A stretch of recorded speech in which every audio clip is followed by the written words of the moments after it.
Welcome to Being Revealed with Stephanie and Alex. I'm Stephanie Cunningham. I'm Alex Holtzapfel. We started this podcast to talk about the journey of personal and spiritual growth, ours and others. Thanks for joining us as we figure things out together. Well, hello. Hi. How are you? Good. Tired? Tired. I know. So, full disclosure here, we are on the road. We are not in front of an audience on the road. We are in, like, some people on podcasts, they do road shows. Oh, okay. So they go and they do an audience. Like Alex live. is looking at me like, what? So, yeah, they do live shows. So, no, we're not. We don't have a live audience. No. We are on the road in Rossford, Ohio at a travel baseball game, and we're on a break right now. Well, all day tournament. All day tournament. Yeah.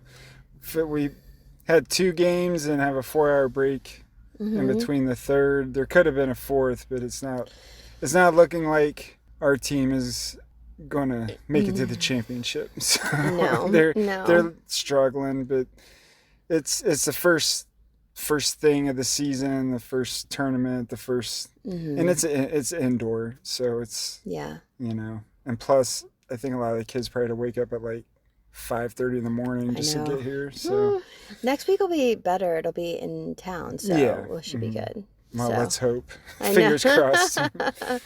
So if you hear some weird noises, we are in the parking lot of like a strip mall. It has a Target, Home Depot, Five Below, all that stuff. Yeah. We're looking at a Red Robin, so you kind of understand where we're at. We have the windows cracked. It's actually warm today. It's nice. Well, it's outside, it's cool and breezy, but the sun in the car, man, the sun. It is. It's like, you think weather like this, you could leave your dog in the car, but man, it would be rough on him. So. I think rough. Rough.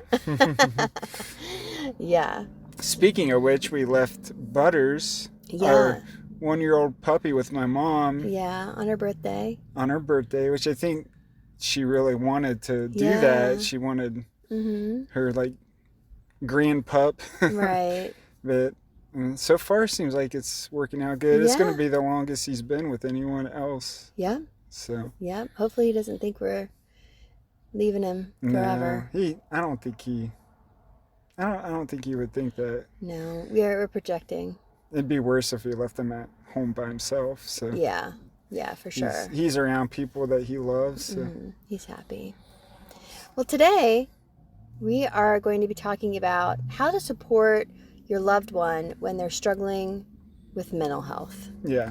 And we've been pretty honest and open about the fact that we both have struggled at different times in our lives with mental health issues, whether it be anxiety, depression, different things like that. And I had one of my clients specifically ask for this episode. So he was like, hey, how do you support, Alex if he's struggling? How does that work? And, what do you guys do? And I thought that would be a good topic. And he suggested it even as a podcast topic about, talking through that, how we support each other. I think this is going to go in a lot of different ways, actually, in my brain as I'm thinking this. So, yeah, so let's get into it. Yeah, I mean, I guess it's something you don't really think about unless maybe if you have someone who is continually struggling. Right. Which, we have our ups and downs and then things kind of blow over. But I know here recently, it might be good for you to talk, because I had kind of like a little meltdown after my surgery, and it was like That's so weird. 10 weeks after, and then all this anxiety started coming in. I had the major surgery. I had been off work, not able to do anything. I had quit smoking and dipping. And you were doing awesome. Yeah, and then, but even before I went back to work, I kind of say to you, like, something just does not feel right. I think I need to get a hold of my psychiatrist and maybe talk about my medicine, my antidepressant. I think it was after. Maybe I brought it up after, but around the time the time change happened and I'd been sitting around for about 6 weeks, I just started feeling off. But then when I did go back to work, I had like major panic attacks at the house. And I kind of had like a big explosion at the house. And it wasn't like, it was just like, you had never seen that before. I never really had anything like that, or if I did, it'd been like a very long time. So, what, like, were you consciously thinking like, what can I do to support him? Or is it something that you don't really consciously think that, but it's like, okay, how do I navigate this situation? Like, you know what I mean? Like, because you obviously wanted to be there to support me and help me figure out what was going on, or help me get rid of whatever those feelings were. But when stuff like that happens, you really don't know what you should do. Should you intervene? Should you like give the person their space?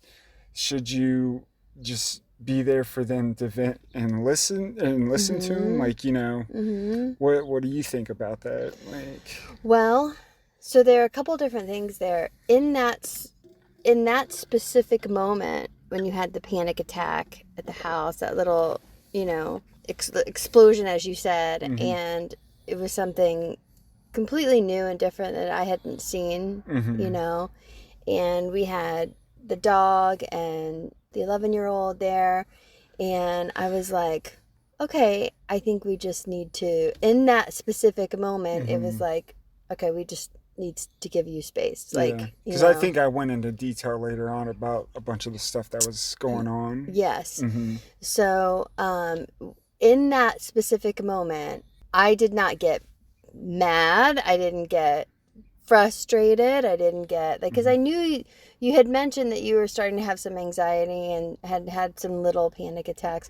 You like you said, went on in more detail later, but in that moment I was like, okay, this is a moment where I need to give him space.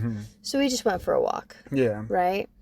And it was very uncharacteristic of how you normally are. Yeah. Right? So at the same time, I was like, okay, I need to give him space. It's hard for that person on the other side because you're worried for them. You're like, oh my gosh, what are they experiencing? What are they feeling? Are they okay? How can I help? What can I do? You know, you want to make it better. You know, how can we figure this out? So, you know, you had some space, and I think you went to get something, and when we all kind of came back to the house, you know, I went to get a can of dip you went to get because I thought it was like nicotine related. thought it- I really yeah. thought it was nicotine related. Right. And I was like, okay, I'm just going and getting some dip. Right. Yeah. Which is a disgusting habit, but anyways. But that was what you thought it was Yeah. related to. Yeah. So when we got back to the house, I went up, you were upstairs in the man nest and the game room, and I went up there and I was just like, what's going on? You know, and just let you talk and express, and then you came down later and we all three talked. And, because it was just kind of a different experience for all of us, every single person. It was a different experience for you, you know, as well. So in that moment, it kind of went from, okay, it started as, I'm going to give space, we're not going to say anything, and then just letting you talk. And then after, you know, from there, it was really, you were just talking a lot about it, and I was just listening, you know. I feel like I was just listening. Maybe you have a different perspective on that. I was listening and trying to help you figure it out as you were trying to unpack it and unfold it. I think it's hard, and it's hard to know what the right thing to do is in those situations.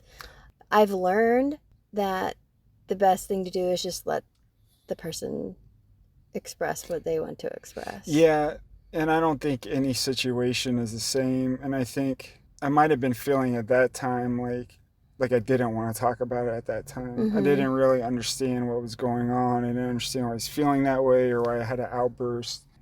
And it's like sometimes, because you don't want to just you want to give a person their space, but then you don't want them to think that you're just like ignoring them, but then they might not want to talk about it. So it's almost like maybe sometimes it's good to give the person their space, but then say, hey, I don't know what's going on, and we don't need to talk about it, right? But when you want, like, we need to talk about it sometimes. So, but take the time and we'll figure it out. You know what I mean? Like, I mean, talking things out's good, but sometimes it's not the right moment either. Like, sometimes things need to de-escalate.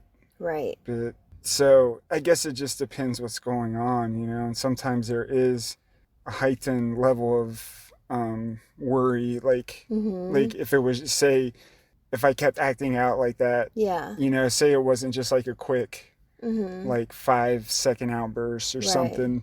If it kept going and going, then it's a little bit more concerning. Then it's like, you know, I need to do something. I need, you know. Right.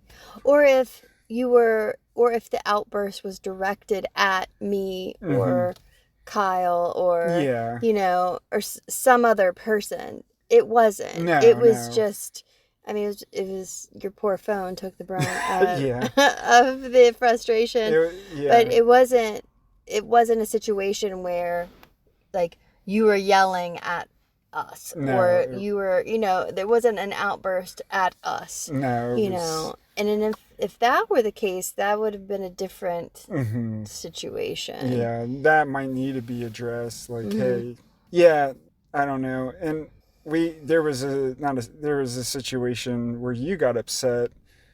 I think it was last week, and you were emotional, and I didn't realize how upset you were. And then when I was like, I don't even remember what it was now, and I was like, did that upset you that bad? And then you just broke down crying. It wasn't anything I did, or it was and I'm like, oh. And I came over there and sat next to you, and then I kind of realized, like, I don't think she wants like anyone in her space. So then I went across the room and was like, you know, and I maybe I kind of handled it like you did with my episode, where I was like, okay, well, it sucks, and you know, and it just kind of let you feel it. Yes. But and I think for different people have different ways of needing to move forward with something, right? So for me, generally, I don't want to talk about it until, I mean, I felt really bad because he came over, I was upset, I'm doing my crossword, I'm just doing my crossword, and it's fine. It's fine. And I have tears rolling down my face. And he came over and he sat next to me and he put his arm around me.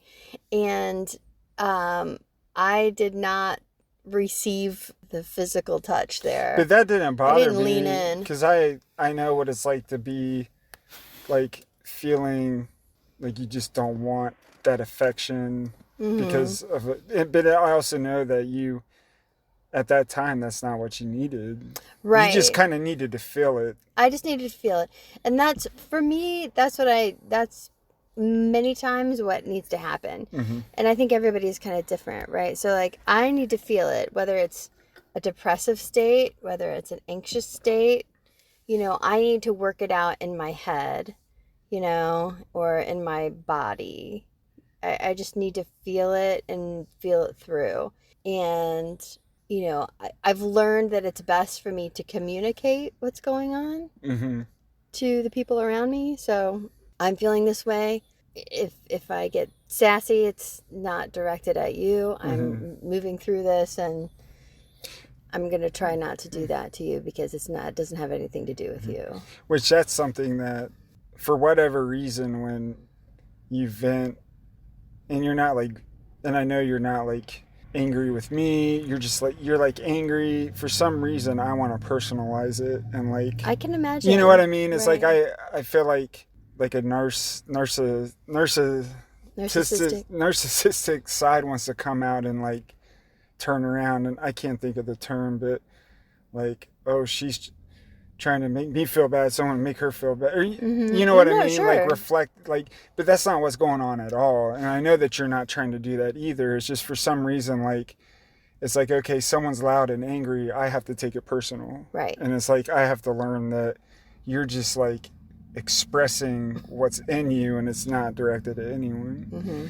But thinking about, I'll just say this real quick, we kind of know like our emotions, like, and it just by talking about this, it's like, wow, we really kind of know like like when she's like that, she needs space, or sometimes I know when you do need a hug. You know what I mean? So I think that part of it is knowing your partner and like knowing how they receive and how they react to stuff. You know, but sometimes people are unpredictable regardless of how long you've been with them. Yeah. You think you're doing the right thing, and then they get upset because you're making it worse. Right. But I feel like you and I just seem to kind of like feed off each other well.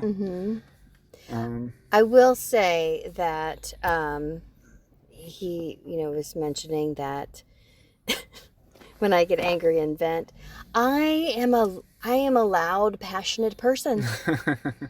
And when things come out of me, my loud cheerleader voice comes out and really is expressive, So I can understand that feels intense. Yeah, and it's not.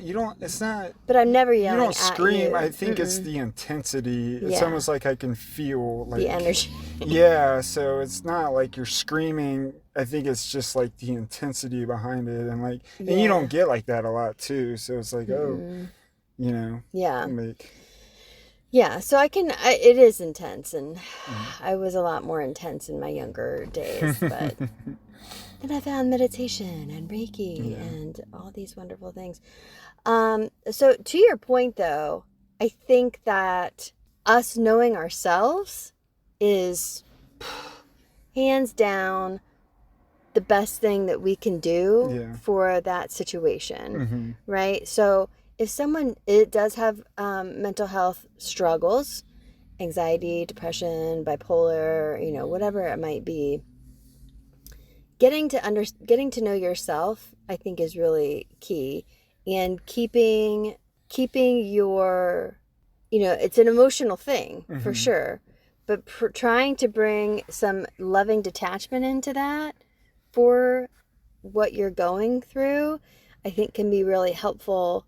Because sometimes, especially when you're in that process of getting to know how you work regarding a mental health, in a negative mental health state, I should say, because all mental health is mental health, but we have positive and negative, right? So, so when you're in a situation like that, understanding, okay, how is it that I work? What happened the last time? What was the pattern last time? Because that's easy to forget. So once you go through a pattern, I think, especially at the beginning, it's helpful to write down like what the pattern looked like. You know what I mean? And then how are you communicating with your partner? Are you blaming your partner for how you feel? Are you blaming your partner for triggering you in some way? Right?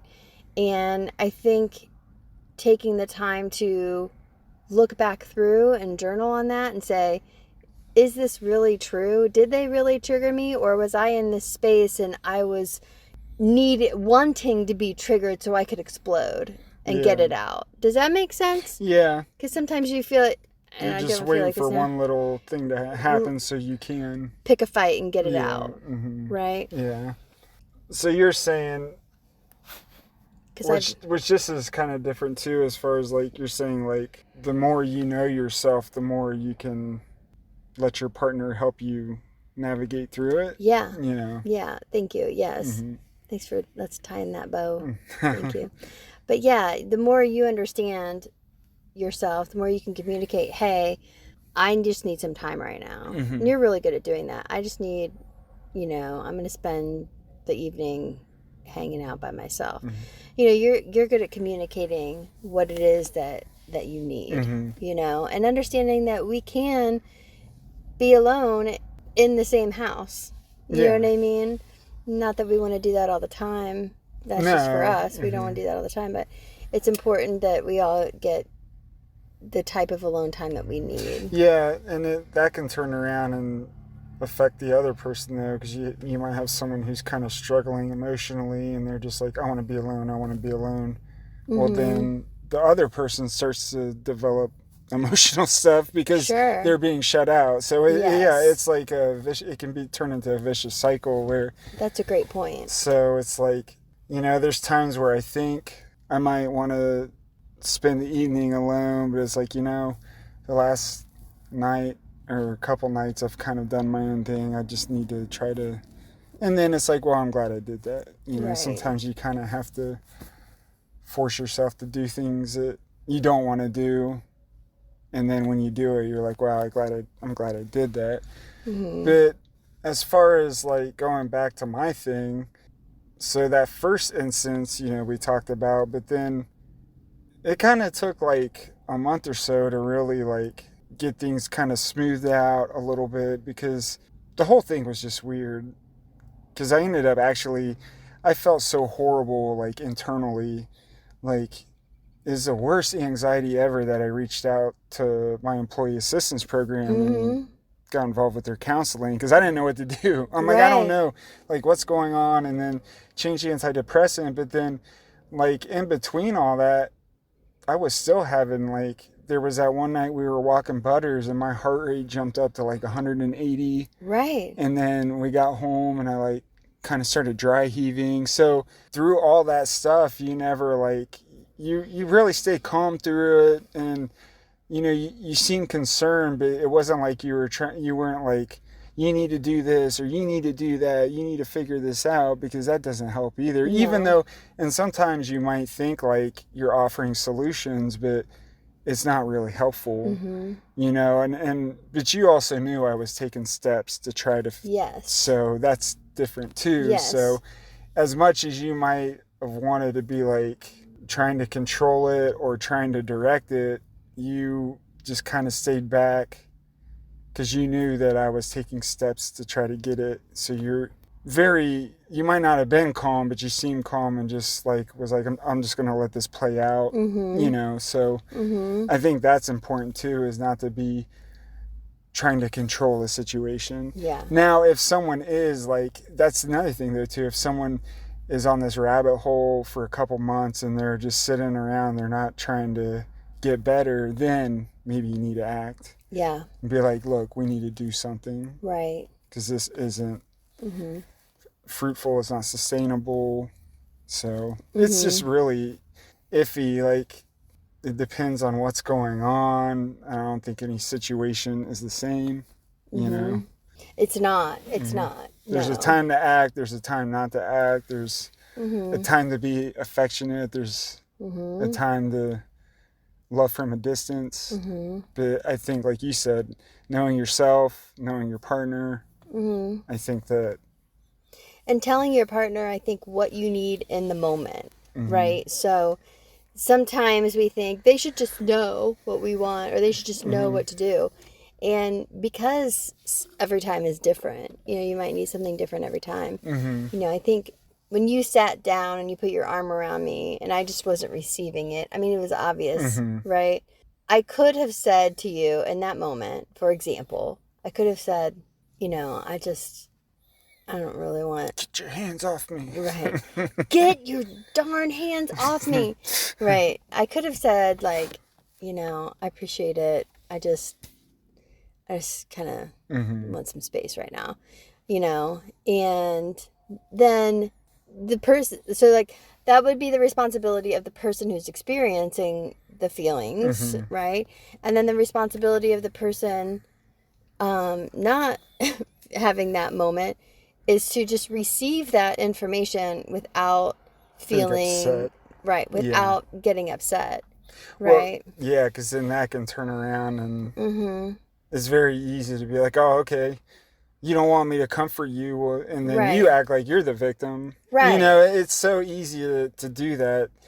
So, yeah, you almost have to, like, check yourself before you react, you know. Everybody needs to be honest, right? And respectful of what's going on. And that might be you in this particular moment, and then it might be the other person in 2 weeks. You know what I mean? But getting to that point where we say, okay, we're in an honest relationship, we want to support each other, and we want to do it in a way that feels supportive and appropriate. So if I'm not doing that, tell me what you need.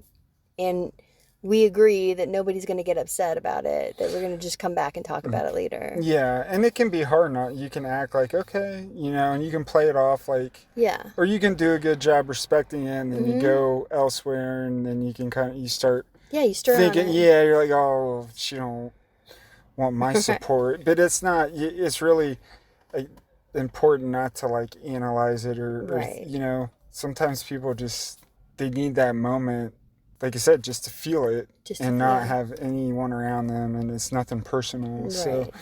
yeah, it's, And it- especially for sensitive people who have had traumatic experiences, which we've all had traumatic experiences in our lives, little T or big T, we've all Yeah. had it. mm-hmm. I mean, we just need to not let that sink into our experience and just be in that specific moment. Yeah.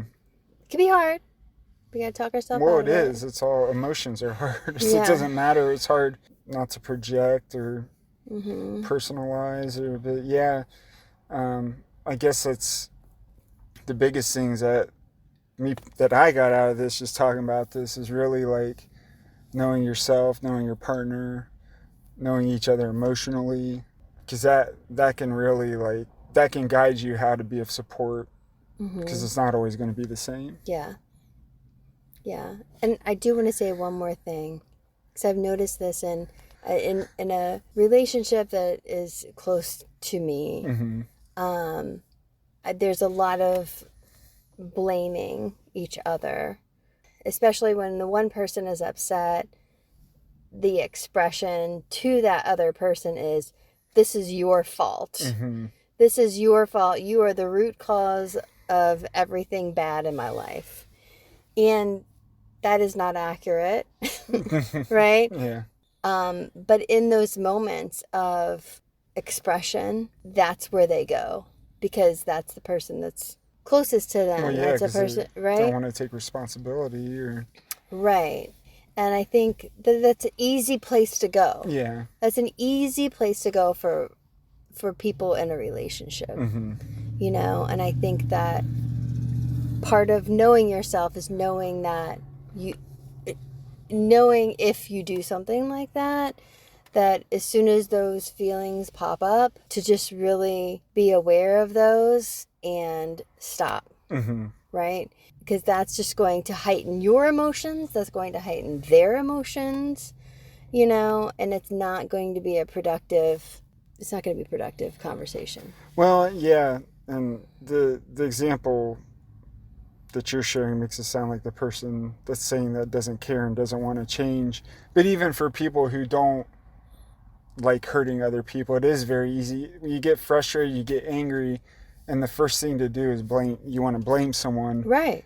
and because you just don't. Sometimes it's nobody's fault. Shit No. just happens. That's right. Absolutely. So most of the time, yeah, it doesn't have. You just don't know who to get angry at, and you don't have to be. You don't have to. You can be angry. You don't have to be angry at anyone. But yeah, it's so very easy to be like, if they wouldn't have distracted me, I would have done this. And it's like, well, it's that, you know, well, if you would have maybe wrote a note, you would have remembered to do it. Like, you know, so it's not always someone's fault. So, right.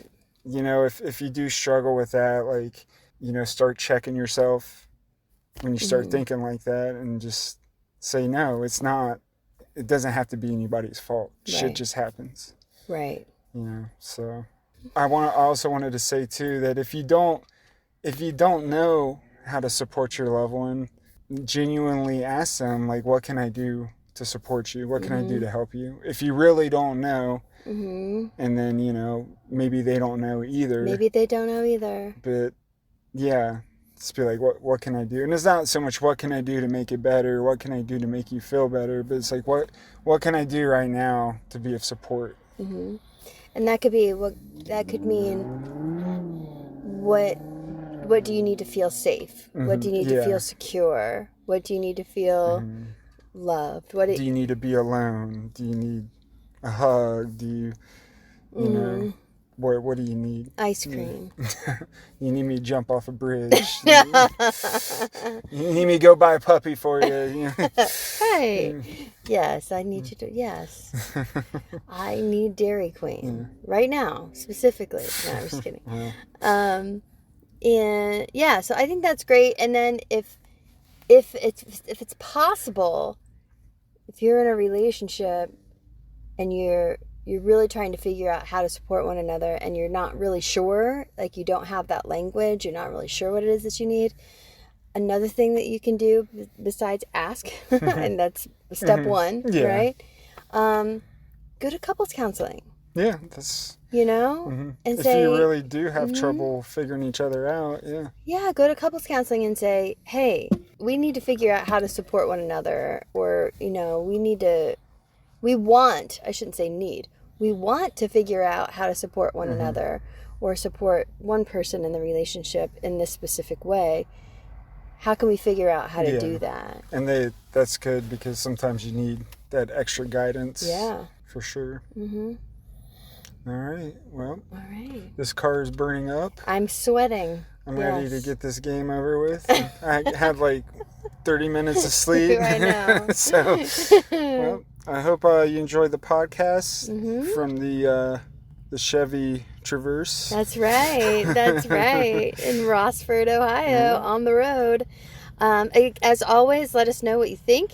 And if you have, we appreciate, one of my clients communicating and saying, hey, why don't you talk about this? So keep doing that. That's really helpful. And if you want to be on the show too, if you want to talk about something, we already had somebody speak up and say, hey, I'll come on and talk about this. So we're going to have her on here pretty soon. Maybe in the Chevy Traverse. Maybe in the Chevy Traverse. Who knows? We'll have to rename the podcast. being revealed in the Chevy Traverse. There you go.